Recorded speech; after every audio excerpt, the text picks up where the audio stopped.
Bismillahirrahmanirrahim. Assalamualaikum warahmatullahi wabarakatuh.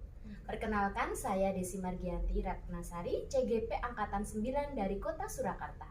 Hari ini saya ditemani oleh rekan saya yaitu Ibu Ari dari kelas 2. Baik Bu Ari, bagaimana kabar hari ini Bu Ari? Alhamdulillah, baik dan sehat Bu Desi. Alhamdulillah ya Bu Ari. Nah, hari ini kita akan mengadakan percakapan praobservasi. Nanti saya akan mengamati proses pembelajaran yang akan dilakukan oleh Bu Ari di dalam kelas. Adapun tujuan dilakukan supervisi ini adalah untuk mengetahui tujuan dan evaluasi jalannya proses pembelajaran yang telah dilakukan Bu Ari. Kenapa hari ini kita melakukan percakapan praobservasi? Yaitu sebagai persiapan Bu Ari. Persiapan awal untuk melakukan kegiatan pembelajaran, sehingga Bu Ari nanti lebih siap dalam melaksanakan proses pembelajaran yang akan dilaksanakan. Baik, di sini ada beberapa pertanyaan yang akan saya berikan. Yang pertama terkait tujuan pembelajaran. Apa sih tujuan pembelajaran yang ingin Ibu Ari capai? Baik Bu Desi, terima kasih untuk tujuan pembelajaran yang ingin saya capai dalam observasi dalam kelas saya nanti, yaitu satu, siswa dapat memaknai tentang kebinekaan. Yang kedua yaitu siswa dapat memahami pentingnya kebinekaan. Ya, berikutnya yaitu terkait area pengembangan yang ingin Ibu capai atau lakukan bagian yang mana ya Bu Ari? Untuk area pengembangan yang ingin saya capai yaitu tentang pengetahuan dan keterampilan Bu Desi. Pengetahuan dan keterampilan ya. Saya ingin mendengar rancangan pembelajaran yang akan Bu Ari buat di dalam kelas nih. Bisa diceritakan sedikit Bu Ari? Baik, untuk rancangan pembelajaran nanti yang akan saya lakukan di dalam kelas Bu Desi, saya akan menggunakan model pembelajaran yang berdiferensiasi, yang terintegrasi dengan kompetensi sosial dan emosional Bu Desi. Menarik sekali ya Bu Ari. Bagaimana sih proses pengajaran maupun model pembelajaran yang dibuat oleh Bu Ari nanti? Yang pasti saya akan menggunakan metode pembelajaran dengan diskusi kelompok, kemudian memberikan penugasan kepada siswa dan juga presentasi, dan tidak lupa juga saya akan menggunakan tanya jawab dengan siswa. Baik, selanjutnya Bu Ari, untuk strategi pembelajaran yang diterapkan di dalam kelas Bu Ari menggunakan diferensiasi ya tadi, dengan diintegrasikan dengan pembelajaran sosial emosional. Kemudian menggunakan model pembelajaran diskusi kelompok, penugasan, dan juga tanya jawab. Bagaimana media pembelajaran yang akan digunakan? Media pembelajaran yang nanti akan saya gunakan yaitu saya akan menggunakan video pembelajaran Bu Desi. Video pembelajaran, kemudian lembar observasi, kemudian LKPD, buku pelajaran juga, dan penjelasan dari guru Bu Desi. Kapan ini Bu Ari akan melaksanakan proses pembelajaran tersebut? Saya akan melaksanakannya tanggal 9 Januari 2024 Bu Desi, hari Selasa.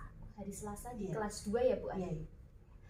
Di tanggal tersebut nanti saya akan melakukan supervisi di kelas dan mencatat hal-hal yang terjadi terkait proses supervisi dari pembelajaran yang Bu Ari laksanakan.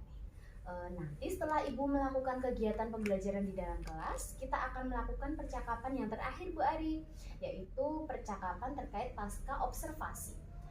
Sebelum saya akhiri Bu Ari, hal apa saja yang Bu Ari dapatkan dari percakapan kita hari ini ya Bu Ari? Dari percakapan hari ini yang saya dapatkan yaitu gambaran terkait media pembelajaran apa nanti yang akan saya gunakan, kemudian metode pembelajaran yang saya gunakan, dan langkah-langkah apa yang akan saya lakukan untuk pembelajaran di kelas nanti. Ya, terima kasih Bu Ari sudah berbincang-bincang dengan saya. Nah, sampai berjumpa kembali saat observasi di kelas. Terima kasih Bu Ari. Sama-sama Ibu Desi. Assalamualaikum warahmatullahi wabarakatuh.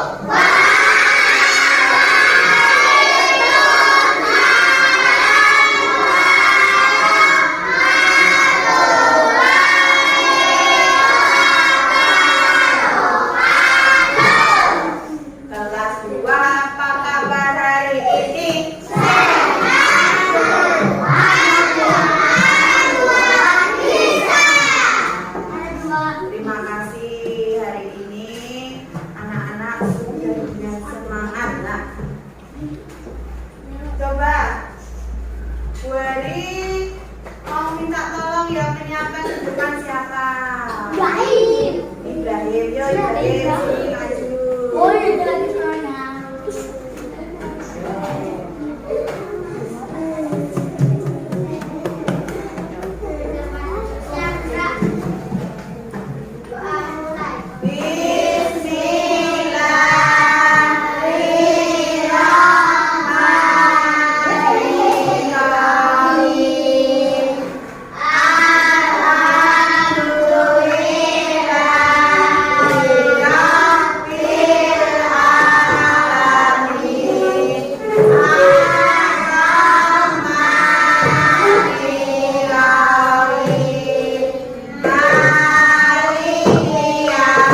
belajar Pancasila. Bisa semuanya?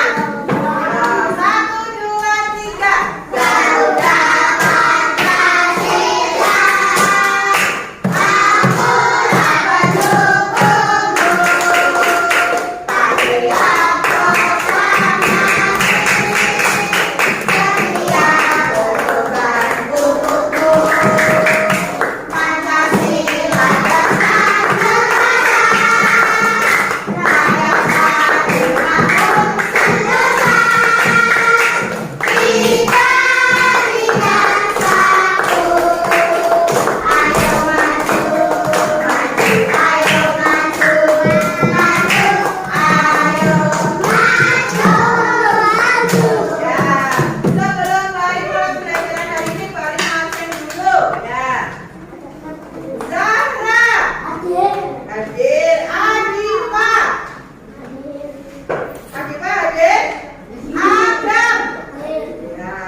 Garuda Pancasila, aku dapat dukungmu. Patriot proklamasi,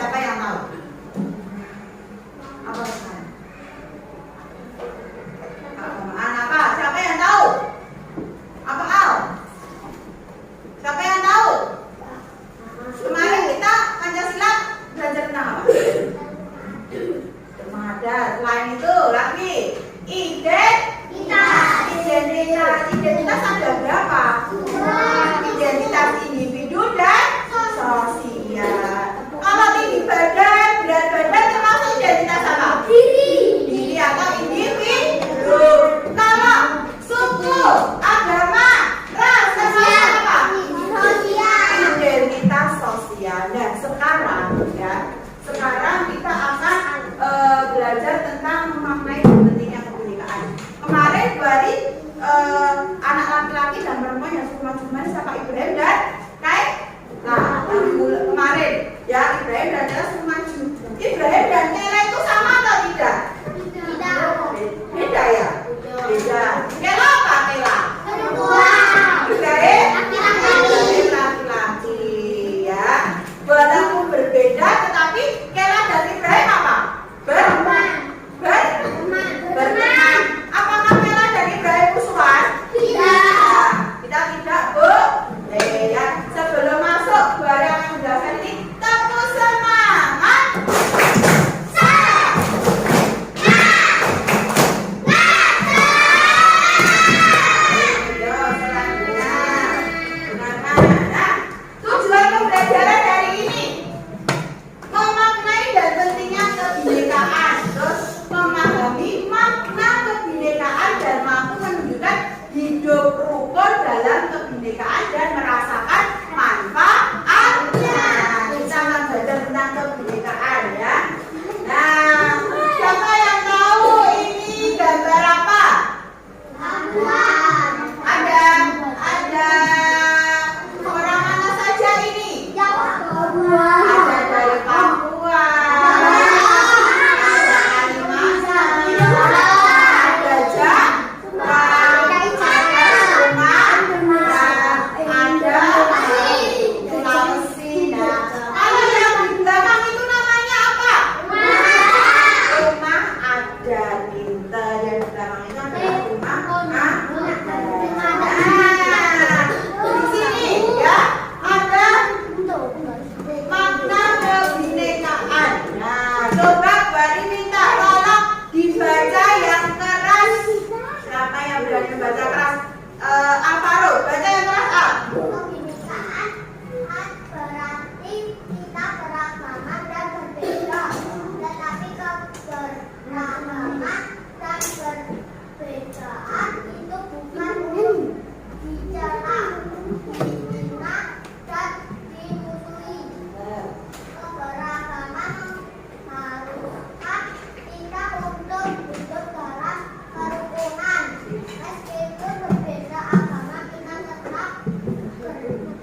berarti beragam dan berbeda. Walaupun kita beragam dan berbeda, berarti bukan untuk diapa? Dihina, bukan untuk dicela, tidak boleh ya, tidak untuk dihina dan dimusuhi ya.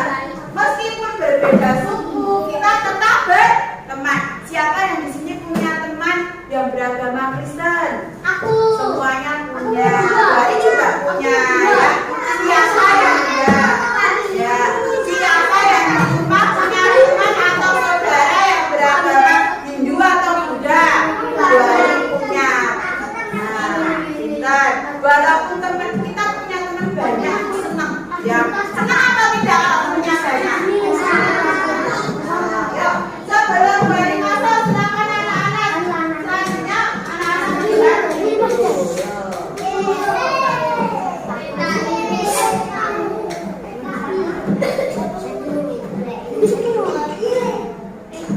Masa-masa dan nanti di mereka tunggalkan. Kita pantas bangga karena negara kita Indonesia adalah salah satu negara di dunia yang kaya akan beragam suku, budaya, dan agamanya. Indonesia tercatat memiliki sekitar 1.340 suku, 6 agama resmi, dan ratusan kepercayaan. Kenapa ya? Indonesia sangat beragam. Ini karena di Indonesia ada 17 ribuan pulau yang dipisahkan oleh lautan. Karena terpisah-pisah, budaya dan suku tersebut sulit untuk menyebar dan bercampur. Akibatnya, suku dan budaya yang unik berkembang di daerah atau pulau masing-masing. Karena ada ratusan pulau di Indonesia, maka ada banyak sekali suku dan budaya yang terbentuk. Suku dan budaya yang berkembang di Indonesia juga dipengaruhi oleh budaya asing yang dibawa oleh para penjajah serta para pedagang yang berasal dari Arab, Gujarat, Cina, dan India. Selain mengenai budaya, mereka juga menyebarkan agama. Apa keberagaman suku dan budaya yang ada di Indonesia ya? Setiap daerah memiliki keunikan budaya masing-masing, mulai dari rumah adat, makanan tradisional, pakaian tradisional, musik, lagu, sampai upacara adat. Contoh rumah adat adalah tradisional dari Sumatera Barat dan Jogja dari Jawa Tengah. Rumah adat biasanya melekat dengan nilai-nilai leluhur. Contoh makanan tradisional antara lain kerak telur dari Jakarta, ayam itu dari Bali, dan gudeg dari Jogja. Setiap makanan tradisional mengandung sejarah, nilai-nilai budaya, dan filosofi hidup yang dianut oleh masyarakatnya. Contoh pakaian tradisional adalah pakaian dari Jawa dan polos dari Sumatera. Pakaian tradisional biasanya digunakan pada saat acara tradisi, upacara adat, dan acara pernikahan. Contoh alat musik tradisional adalah seruling, panggung, dan gamelan. Contoh lagu tradisional adalah ayam dermaga dari Sumatera Barat dan gundul-gundul pacul dari Jawa Tengah. Lagu daerah biasanya mengandung makna, nilai, petuah, dan filosofi hidup masyarakatnya. Contoh upacara adat adalah mengaben di Bali dan Serikat Budu di Jawa. Upacara diyakini membawa rasa agama masyarakat yang melaksanakannya. Wah, Indonesia sangat kaya dan beragam ya. Sebenarnya masih ada loh ribuan keunikan budaya lain di Indonesia. Bangganya jadi orang Indonesia. Kebanggaan terhadap keberagaman suku, budaya, dan agama ini sebaiknya disikapi dengan cara apa ya? Salah satu caranya yaitu dengan menerapkan semboyan Bhinneka Tunggal Ika. Apa ya makna dari semboyan ini? Bila diterjemahkan dengan kata, Bhinneka berarti beraneka ragam, Tunggal berarti satu, dan Ika berarti itu. Sehingga secara harfiah, Bhinneka Tunggal Ika artinya beraneka ragam itu satu atau berbeda-beda tetapi satu juga. Semangat menjaga kesatuan untuk menyatukan wilayah Nusantara sebenarnya sudah ada sejak zaman kerajaan Majapahit, yaitu ketika Mahapati Gajah mengucapkan Sumpah Palapa. Lalu dari mana semboyan Bhinneka Tunggal Ika muncul? Semboyan ini muncul jauh sebelum Indonesia merdeka, yaitu sekitar abad ke-14. Kutipan Bhinneka Tunggal Ika terdapat dalam Kakawin Sutasana karangan Ibu Tatular yang ditulis menggunakan bahasa Jawa Jawa kuno dengan aksara Bali. Saat Indonesia sedang memperjuangkan kemerdekaan, semboyan Bhinneka Tunggal Ika diusulkan pertama kali oleh Muhammad Yani dalam sidang BPUPKI 1. Akhirnya pada tahun 1951, semboyan Bhinneka Tunggal Ika resmi ditetapkan sebagai semboyan negara. Semboyan Bhinneka Tunggal Ika juga dimasukkan pada lambang negara Burung Garuda Pancasila yang dirancang oleh Sultan Hamid II dari Pontianak. Kaki burung Garuda mencengkeram tubuh kita yang bertuliskan Bhinneka Tunggal Ika yang melambangkan utuhnya persatuan dan kesatuan bangsa Indonesia. Selain adanya semboyan negara, lambang Garuda Pancasila juga memiliki makna tersendiri. Posisi burung Garuda yang berdiri tegak dengan sayap dikembangkan ke kiri dan ke kanan melambangkan semangat membangun. Kepala burung yang menghadap ke kanan melambangkan kebaikan. Burung Garuda yang mampu terbang tinggi ke angkasa tanpa kawan melambangkan cita-cita tinggi, keperkasaan, serta kedaulatan bangsa dan negara. Lukisan burung Garuda yang seluruhnya berwarna kuning emas melambangkan keagungan. Perisai di tengah melambangkan sila pada Pancasila.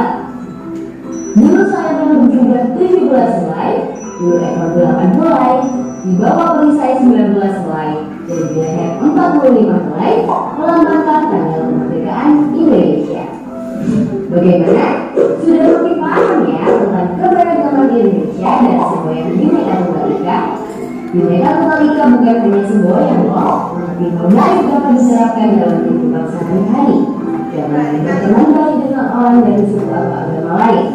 Kamu bisa ikut meramaikan acara ada temanmu atau mengucapkan selamat merayakan pada temanmu yang merayakan hari besar keagamaannya. Dengan melakukan hal ini, kita semua bisa menjaga kedamaian hidup bersama. Bagaimana bentuk penerapan semboyan Bhinneka Tunggal Ika di sekolah? Coba tuh. Ya, ada kita tadi belajar tentang asal usul apa?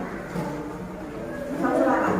Bhinneka Tunggal Ika. Bhinneka Tunggal itu merupakan apa tadi? Semboyan negara. Semboyan negara Indonesia. Itu kalau ada pertanyaan, semboyan negara Indonesia apa anak-anak? Jawab yang keras apa? Keren. Bhinneka Tunggal Ika. Artinya apa anak-anak? Berbeda-beda tetap satu.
ini yang daerah sini. Jawa pun juga punya bahasa daerah. Dan juga di Indonesia ini ada agama 6 agama resmi yang diakui. Coba kan ada Hindu, Buddha, Konghucu. Ada juga masing-masing tempat ibadah. Islam ibadahnya di mana? Kristen. Terus Hindu. Buddha. Konghucu. Nah, sebentar lagi biasanya umat Tionghoa atau itu merayakan apa ini? Sebentar lagi. Apa? Imlek. Ya, itu ada umat Tionghoa. Sudah selama nanti anak-anak akan dibagi menjadi 4 kelompok.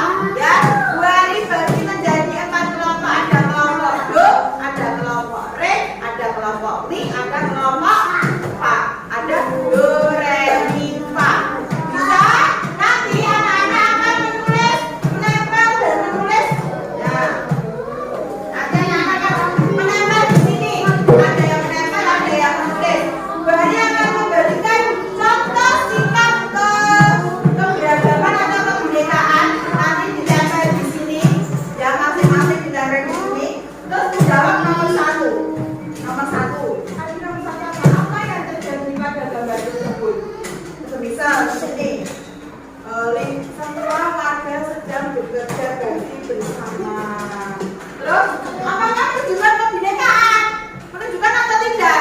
Menunjukkan. Mereka walaupun berbeda-beda tetapi tetap saling rukun. Kemudian, apakah mencerminkan kerukunan? Iya, mencerminkan kerukunan.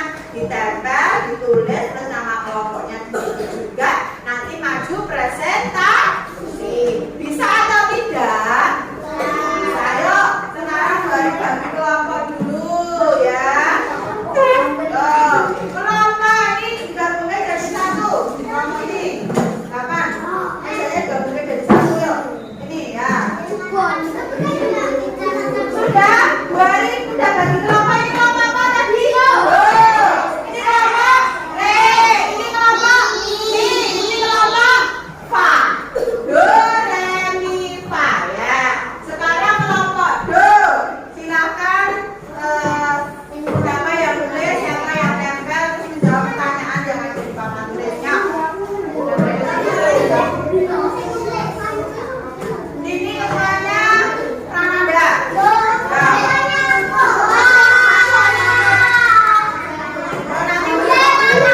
Nanti bersama. Nanti kalau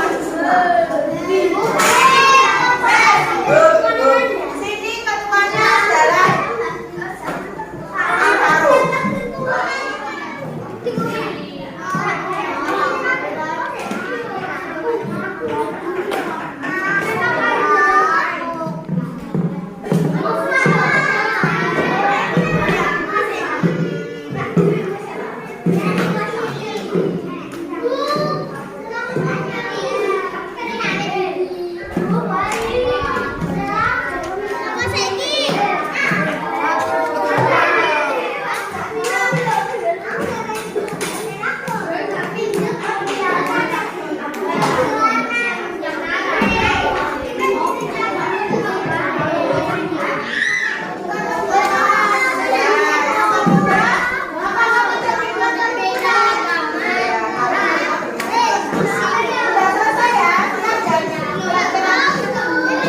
Siapa yang sudah selesai? Kelompoknya siapa?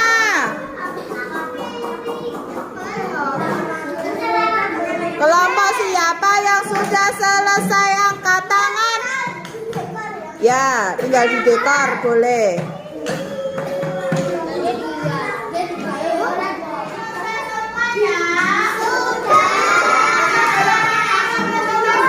Kita akan menyanyikan lagu asik di sini tenang 1, 2, 3. Di sini aman, di sana aman, di mana-mana kita berteman. Tak ada musuh, tak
Akan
warahmatullahi wabarakatuh. Berjumpa kembali dengan saya Desi Margianti Ratnasari, calon guru penggerak angkatan 9 Kota Surakarta dari SD Negeri Cemara 2 Kota Surakarta. Hari ini saya ditemani oleh rekan sejawat saya yaitu Ibu Triutami Ariyanti, guru kelas 2 SD Negeri Cemara 2 Kota Surakarta. Nah, hari ini saya akan melaksanakan percakapan pasca observasi dan saya akan mengajukan beberapa pertanyaan. Nah, selamat pagi Bu Ari. Selamat pagi Bu Desi. Bagaimana kabarnya? Alhamdulillah kabarnya baik dan sehat Bu. Nah, baik, pada percakapan kali ini Ibu Ari, yaitu percakapan observasi, ada beberapa pertanyaan yang ingin saya tanyakan kepada Bu Ari terkait kegiatan observasi kelas yang sudah kita lakukan kemarin Bu Ari, dengan tujuan untuk mengevaluasi proses pembelajaran di kelas Bu Ari. Nah, baik Bu Ari, pertanyaan yang pertama yaitu bagaimana sih pelaksanaan jalannya observasi yang sudah dilakukan menurut Bu Ari kemarin? Alhamdulillah untuk kegiatan observasi kemarin berjalan dengan baik dan lancar Bu Desi. Alhamdulillah ya Bu Ari, kalau sudah berjalan dengan baik dan lancar. Di sini Bu Ari, area pengembangan di dalam kelas yang sudah dilakukan oleh Bu Ari dan langkah-langkahnya apa saja sih? Untuk area pengembangan yang sudah saya lakukan yaitu ketika kegiatan observasi di dalam kelas, yaitu saya sudah langkah pertama saya membuat modul aja terlebih dahulu Bu Desi, kemudian membuat media pembelajaran, membuat video pembelajaran, kemudian saya juga membuat LKPD Bu Desi. Seperti itu ya Bu Ari. Nah, baik, sekarang sejauh mana nih area pengembangan yang sudah Bu Ari lakukan? Apakah sudah sesuai dengan rencana atau belum ya Bu Ari? Alhamdulillah sudah sesuai rencana Bu Desi, tetapi ada beberapa kendala dan kekurangan yang masih perlu saya tingkatkan lagi Bu Desi. Oh, menurut Bu Ari, apa sih tadi ada kendala ya Bu Ari? Nah, pada saat melakukan observasi kemarin, bagaimana sih kendalanya, bisa diceritakan? Ya baik Bu Desi, jadi kendala yang saya alami kemarin itu ada anak yang dalam mengkondisikan anak juga, dan ada anak yang kurang aktif dalam kegiatan pembelajaran Bu Desi. Jadi dia asik sendiri, enjoy, jadi kurang adanya komunikasi juga dengan temannya, seperti itu Bu Desi. Oh begitu Bu Arina. Mengapa sih kendala tersebut bisa terjadi di dalam kelas Bu Ari? Kalau menurut saya karena setiap siswa itu memiliki karakter masing-masing Bu Desi, dan ada beberapa siswa yang memang dia kurang pede dan kurang yakin dengan kemampuannya sendiri, sehingga dia juga untuk terlibat dengan temannya dia merasa kurang percaya diri, seperti itu Bu Desi. Ya, berarti kurang percaya diri dan kurang malu gitu ya Bu Ari. Ya, betul. Berikutnya, rencana ke depan dari Bu Ari ini apa yang akan Bu Ari lakukan? Untuk rencana ke depan yang pasti saya akan mengelompokkan kembali Bu Desi, mengelompokkan kembali sesuai dengan gaya belajar anak Bu Desi, agar mungkin siswa juga lebih aktif dan pembelajaran juga lebih menarik dan hidup kembali gitu Bu Desi. Baik, kapan ini rencananya mau dilaksanakan? Ya pengennya saya segera untuk dilaksanakan secepatnya Bu Desi. Secepatnya ya Bu Ari. Nah, baik Bu Ari, mudah-mudahan apa yang Bu Ari rencanakan nanti dapat terrealisasikan dengan baik dan dapat meningkatkan kualitas pembelajaran di kelas menjadi lebih baik lagi ya Bu Ari. Nah, baik Bu Ari, saya tunggu cerita menarik lainnya yang berisi dalam kegiatan pembelajaran yang lebih asik dan menarik lainnya Bu Ari. Siap Bu Desi. Terima Pasti, kasih atas perbincangan hari ini. Siap Bu Desi, sama-sama.